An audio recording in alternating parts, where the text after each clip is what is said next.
Hey everyone, welcome back. Today we're going to be doing a deep dive Woo, exciting. into the world of feminine psychology. Okay, I like it. And we're going to be looking at a book by Erich Neumann Okay. called Damnin. The Fear of the Feminine Yes. and other essays on feminine psychology. So it's a pretty dense book.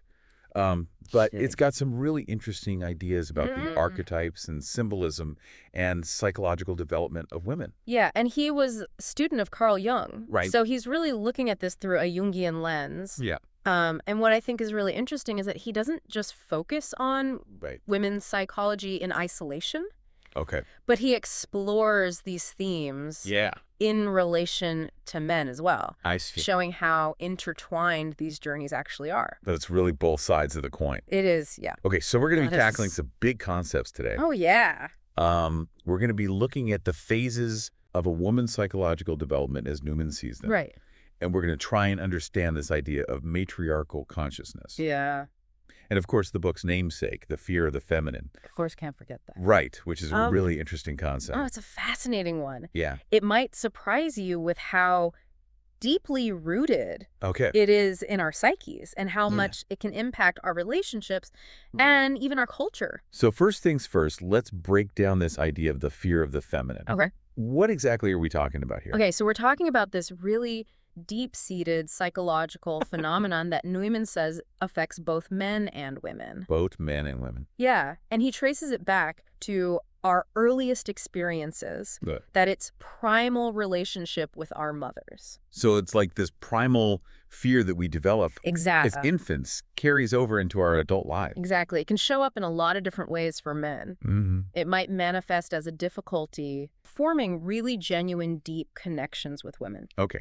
And for women, what does this fear look like? So for women, it can be really challenging to fully embrace their femininity Okay. and achieve their full potential. They might hold themselves back. Yes, exactly. They- They might struggle with self-doubt Yeah. because of this underlying fear. So it sounds like this fear of the feminine can create some serious roadblocks in our lives. Absolutely, it can. Yeah. But by understanding it, we can actually start to work through these challenges and move no. toward healthier relationships and a more balanced Really. approach to both the masculine and feminine. The goal is to kind of understand where this fear is coming from so we Yeah. can move past it. Exactly. Okay. Yeah. So how about we dive into those stages Okay, of a woman's psychological development that Neumann outlines? let's do it. What's the first phase of this journey? Okay, so the first phase, Neumann calls it self-conservation. Okay. And in this stage, a woman is very deeply connected to the mother archetype. So she's driven by this need to nurture, to Yeah. protect, Yes. to preserve life. Exactly. Those primal instincts that Boy, we primal instincts. associate with motherhood. Yes, exactly. Yeah. But Neumann suggests that this profound connection Okay. to the mother archetype can also lead to a sense of separation from men. Okay, so it's like this inborn urge to Yeah. nurture and protect Yeah, creates a sort of divide between Yeah. the feminine and the masculine. precisely. Right. But then comes this really significant shift, Okay. the self-surrender phase. Okay. This is where a woman encounters what Neumann calls the Okay. patriarchal Ouroboros. Patriarchal Or Ouroboros. it's a symbol Yeah, of yeah, this yeah. overwhelming, all-encompassing masculine principle. Wow, that sounds intense. It is. How might this encounter play out in Yeah. a woman's life? Yeah, it can involve some pretty profound emotional and even spiritual experiences. Oh, wow. Yeah, this is where she truly confronts the masculine Okay. in a new and really powerful way. It's almost like a rite of passage, wouldn't you say? You could definitely see it that way. It's Yeah. a crucial step Yeah, to her sure. development. Pushing her Moving beyond gender beyond. the familiar comfort of the matriarchal realm. Exactly. And then what happens after this confrontation with the masculine? And- What's the next phase? So the next stage is quite fittingly called confrontation. Confrontation. Here, a woman begins to differentiate herself Yeah. from the masculine and cultivate her own individual consciousness. Okay. It can be a time of conflict Yeah. as she seeks to break free from patriarchal structures Right. and assert her own identity. This sounds like a pivotal moment. It is. This woman's journey, Yeah. defining who she is Yes. in relation to the world around her. Exactly. Once she navigates this stage, Okay. she enters the encounter phase. The encounter phase. This is where a woman, now a fully realized individual, Yeah. begins to develop relationships with partners. But it's not just about romantic relationships, right? Right. It's about connecting with another person Yes. on a deeper level Yes. as equals. You got it. Yeah. It's not without its challenges, though. Right. This stage requires both individuation Yeah. and the ability to connect deeply with another person. Yeah. It's striking that delicate balance between autonomy and intimacy. Yeah. That's a tough one. Yeah. And all of this ultimately leads to what Neumann calls the final goal It of does. feminine development, right? Yes, he calls it individuation. Individuation. This is where a woman discovers her true self, Okay. integrating both the masculine and feminine principles Yeah, okay. within herself. So it's about becoming whole. Exactly. The complete individual. It's about recognizing and embracing Yeah. all aspects of her being, achieving a sense of inner balance and harmony. Now let's shift gears a bit and talk about this Yeah. idea of matriarchal consciousness. Yes. What exactly does that mean? Ah, yes. This is where things get really fascinating. Okay. Neumann uses the moon as a symbol of the feminine principle Okay. and this matriarchal consciousness. So it's about connecting to natural cycles and rhythms, Yes. kind of like the moon's phases. Yes, there's definitely that cyclical element to it, Okay. but it also emphasizes intuition, Okay. feeling, and a more holistic way of understanding the world. It's a different way of knowing, wouldn't you say? It is. Not just relying on logic and reason, Yeah. but tapping into a deeper understanding. Yes. That comes from intuition and feeling. Exactly. And Neumann points out a really interesting difference Okay. between patriarchal consciousness Okay. and matriarchal consciousness Right? when it comes to how they approach the idea of understanding. Okay. I'm intrigued. So in matriarchal consciousness, understanding is more like conceiving. Okay. Knowledge isn't something you force or impose. Oh, I see. It's something you receive and allow to emerge organically. So it's like understanding comes from the heart, not just the head. That's a great way to put it. Yeah. Yeah, it's Yeah. about feeling your way. So understanding rather than thinking your way there. And while this matriarchal consciousness is often associated with women, Right. it's not exclusive to them, is it? That's right. It's more prominent in women, Right. but it's present in men as well. It's a way of knowing It is that's accessible to everyone. to everyone. Now, Neumann uses a really interesting example Okay. to illustrate this interplay Yes. between feminine and masculine principles. Okay. Mozart's opera, Ooh. The Magic Flute. I love the magic flute. How does that fit into all of this? It's a brilliant case study, actually. Really? Yeah, the opera's plot and characters Okay. act as symbolic representations of these archetypal forces. So you're saying that the characters aren't just individuals, Cozy. but they embody these larger universal energies. Exactly. Take the Queen of the Night, for example. Okay. She represents what Neumann calls the fear of the feminine, Okay. embodying the negative aspects of the matriarchy. So she's this powerful figure. But there's a darkness to her power, Yes. a desire for control, maybe even a tendency to manipulate men for her own ends. Exactly. She stands in stark contrast to Pamina, Pamina. who represents a more evolved feminine principle. So Pamina's all about love sacrifice, Rest. transformation. Yes. She's able to navigate both the matriarchal and patriarchal realms with grace. Yes. And what's really key here is that the opera culminates Okay. in the conjunctio, Okay. the union of the masculine and feminine, Yeah. represented by the gods Isis and Osiris. It's like the opera itself is striving for that ultimate integration Exactly. of the masculine and feminine principles. It's showing us that both are essential Okay. for wholeness, Yeah. for a balanced and harmonious existence. This is also fascinating. I know, right? But before we get too carried away with opera, Okay. let's talk about another powerful archetype, Okay. the earth. Yes. Right. The earth is deeply symbolic. Okay. Neumann suggests that its meaning is evolving, I bet. especially in modern times. Traditionally, it's been seen as negative inferior to heaven, Right. which reflects that patriarchal devaluation of the feminine. Like we've projected our fear of the feminine That's a great insight. onto the earth itself. Yes. But now we're seeing a shift Yes. toward a more positive view of the earth. Yeah. We're recognizing its connection to nature, Yes. creativity, even our own inner world. Yes. And this shift is giving rise to a new archetype, It is. what Neumann calls the spirit of the earth. The spirit of the earth. Okay. It embodies the integration of the feminine and masculine principles. It's like the earth is reclaiming its power Yes. and sacredness, Yes. becoming a symbol of wholeness. It is. Can you give us some specific examples of how It's- this shift is playing out? Think of Tolstoy's epic novel, Okay. War and Peace. Okay. One of his characters finds God Yeah. not in some grand abstract ideal, Yeah. but in the simple everyday experiences of life. Okay. in his connection to nature, to the earth. So it's about finding the divine in the mundane, is. the tangible reality of our earthly existence. Exactly. And Rilke, the poet, Okay. he beautifully captures the earth's transformation, Yeah. this merging of life and death, Wow. recognizing both as essential Yeah. for a full and meaningful existence. It's like we're moving beyond that old duality of heaven and earth, Yes. spirit and matter, We are. and embracing a more holistic vision of reality. Yes. Yeah, it's like we're being called to remember that we're interconnected, not separate from nature, but a part of it. And Neumann seems to think this shift is happening Yeah. on a societal level, Mm. pointing to examples like Tolstoy and Rilke, Right. who started to honor those earthly cyclical themes in their work. Yeah, that's a great point. That character in Tolstoy's War and Peace who finds the divine not in a grand cathedral, Right. but in those simple everyday experiences of life and Right. his connection to nature. That's such a powerful image. And Wolk, with his exploration of the Earth's transformation and the merging of life and death, suggests that we're moving past those old dualisms. It's like we're being challenged to reconsider Yeah. what we value, what we see as sacred. Yeah. And it makes me think back to the fear of the feminine. Right. So much of that fear seems tied to a rejection of these cyclical, earthly aspects of existence. It is. It's like we've projected that fear onto the earth itself. Exactly, but we're seeing a shift toward a more positive view of the earth. Yeah. That shift is reflected in the examples that you just mentioned. Yeah. Where the earth is no longer seen as just material and passive, but as a source of creativity, a reflection of our inner world.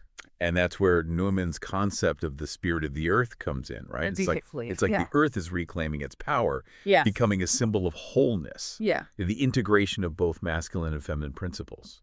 It reminds me of what we were discussing about matriarchal consciousness. Yeah. And understanding, being like conceiving. Yes. Taking in knowledge and allowing it to rise up organically. Yeah, it's a different way of knowing. Yeah. A different way of being in the world. Right. And I think cultivating that kind of consciousness is crucial, especially as we navigate these complex times. So before we move on, I want to circle back to the fear of the feminine. Okay. We talked about how it manifests. Right. But where does it come from? Yeah. What's at the root of this fear? So Neumann believes it originates in childhood. Okay. In that primal relationship with the mother. Okay. Remember, we are completely dependent on our mothers in those early years. We rely on them for everything. Exactly. Nourishment, comfort, survival. Exactly. And that dependence creates this incredibly powerful bond. Right. But it can also be frightening. Because we're so vulnerable, so powerless. Exactly. In those early years. Yes. And that vulnerability can create a sense of anxiety. It's even fear towards the feminine. It's like we're afraid of being swallowed up, consumed by that overwhelming power. Precisely. And as we grow, that primal fear can get carried with us, shaping our attitudes towards women and their own femininity, even towards life itself. So how do we overcome this fear? Yeah. How do we heal from that primal wound? It's a journey. Okay. And it starts with awareness. Okay. We need to recognize that this fear is operating within us, influencing our thoughts, feelings, and behaviors. It's about bringing that unconscious fear into the light of consciousness. Yeah. And once we've done that, we can start to challenge it. Yeah. We can question those old beliefs, those limiting stories we've been telling ourselves. We can start to rewrite the narrative. Exactly. And as we do that, we begin to heal, to integrate those fragmented parts of ourselves, to reclaim our wholeness. It's a process of individuation, isn't it? It is. Becoming who we're truly meant to be. Yes, and that process involves embracing both our masculine and feminine qualities. Right. Integrating those seemingly opposite energies within ourselves.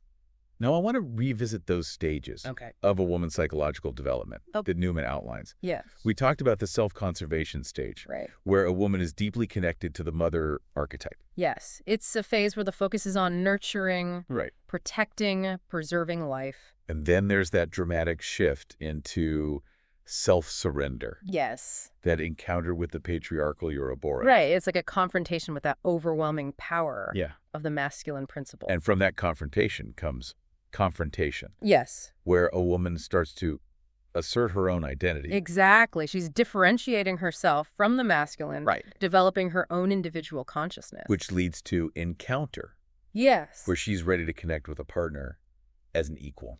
It's about forming a relationship. Yeah. Based on mutual respect, shared values. Yeah. And a recognition of each other's individuality. And the final stage, individuation, Yes. is about integrating those masculine and feminine principles within herself. It's about achieving a sense of wholeness. Right. Of balance, of inner harmony. It's a beautiful journey. It is. A profound transformation. And it's not just a journey for women. Right. It's a journey for all of us. Yeah. We all have both masculine and feminine energies within us. Right. And it's through the integration of these energies that we can truly heal, grow, and evolve.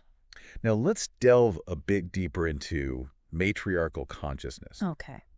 I'm still fascinated by this idea of understanding as conceiving Yes. of knowledge as something that rises up organically. It's a different way of knowing, isn't it? It's Yeah. not about imposing our will on the world, Right. but about opening ourselves up to what the world has to teach us. It's about receptivity, intuition, Yes. a deep connection to the natural world. And it's not about rejecting logic or reason. It's about balancing those qualities with intuition, Right. feeling a more holistic understanding.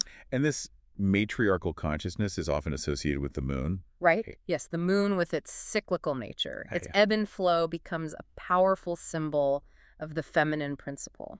So how does this matriarchal consciousness manifest in our lives? Mhm. How can we cultivate It's it? about slowing down, listening to our intuition, Okay. paying attention to our dreams, connecting with nature, Yeah. honoring our emotions. It's about moving beyond that purely rational, linear Exactly. way of thinking and embracing a more intuitive, Yes. cyclical, holistic way of being. And it's not always easy, Right. especially in a culture that often values logic, Yeah. reason, and control above all else. Yeah. But it's a journey worth taking. You mentioned that Newman uses Mozart's opera, The Magic Flute, Right. as an Yeah. example of this interplay Yeah. between masculine and feminine principles. Yes. I'd love to hear more about that. Well, the opera is rich with symbolism, with characters who embody these archetypal energies. So the characters aren't just individuals, Exactly. but they represent these larger universal forces. Precisely the Queen of the Night, for instance, Okay. represents that fear of the feminine, Right. that dark, destructive aspect of the matriarch. So she's manipulative, power-hungry, driven by vengeance. And she's a stark contrast to Pamina, Right. who embodies a more evolved feminine principle, Yeah. one that's about love, compassion, and transformation. In Tamino, the hero represents the masculine principle. Yes, but he's not a one-dimensional character either. Okay. He undergoes a series of trials, a process of initiation, Okay. where he learns to confront his own fears, his own shadow side. And ultimately, it's through the union of Tamino and Pamina, Yes. the conjunctio of the masculine and feminine, that they achieve wholeness. Exactly. The opera itself becomes a symbolic representation Wow. of that journey towards integration, Yeah. that quest for balance and harmony within ourselves and the world around us. Now let's shift our focus back to that other powerful archetype, Okay. the earth. Yes. You mentioned that its meaning is evolving in modern times. Yes.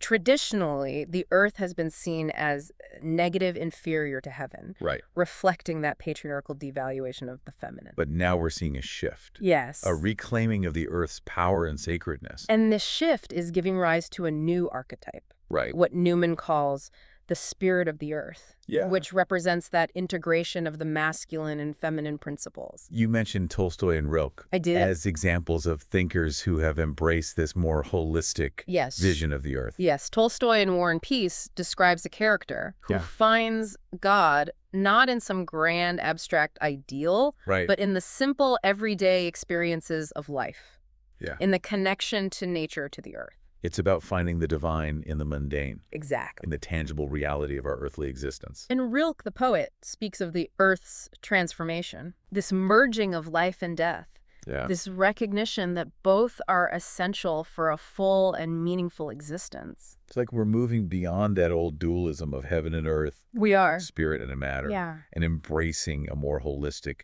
vision of reality. And that shift in perspective is essential Yeah. for our collective healing, for Yeah. creating a more balanced and sustainable world. Yeah. It's like we're being invited to reconsider our relationship with the earth. Yeah. Newman suggests that as we change and evolve, so too does our relationship with the planet. Right. The earth isn't just this passive object, Right. but a living, breathing entity Yeah. that responds to our consciousness, to our energy. Yeah. It's a fascinating concept. Yeah. This idea of a feedback loop between humanity and the earth. Yeah.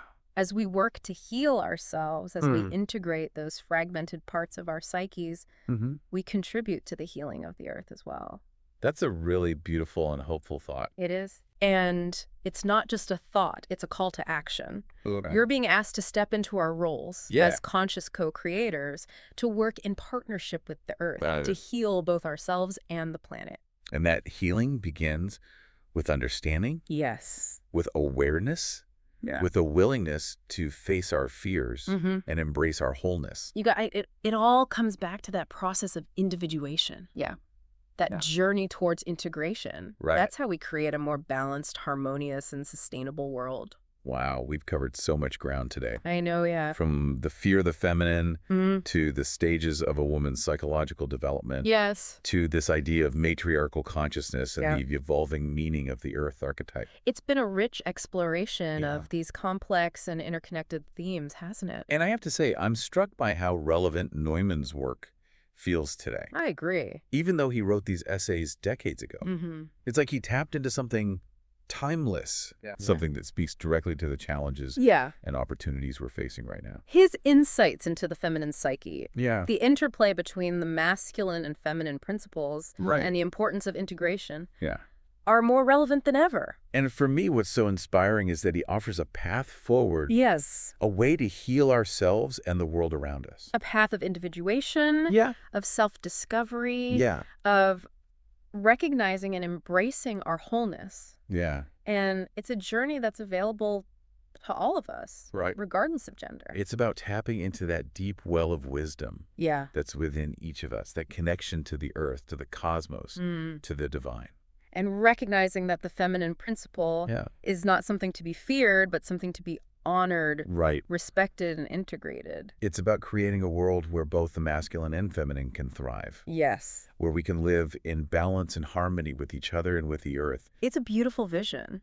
And it's a vision that's within our reach. Yeah. If we're willing to do the work to confront our fears and to embrace our wholeness. Well, this has been an incredibly insightful deep dive. It has. Thank you so much for guiding us. Oh, it's been my pleasure. Through this complex and fascinating material. I've really enjoyed it. And to you listening, I hope this has sparked some curiosity, some new insights, and perhaps even a desire to explore these themes further in your own life. Yes. As we wrap up, okay, I want to leave you with a question to ponder. All right.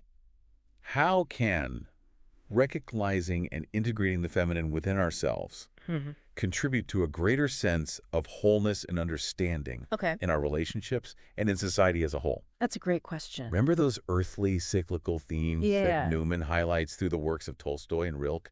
How can you connect with those in your own life? It's a question worth exploring. I encourage you to delve deeper into these concepts and see what emerges for you. Thanks for joining us on this deep dive. Until next time. Yes, thank you. Keep exploring, keep questioning, keep learning, and keep seeking that wisdom that lies within the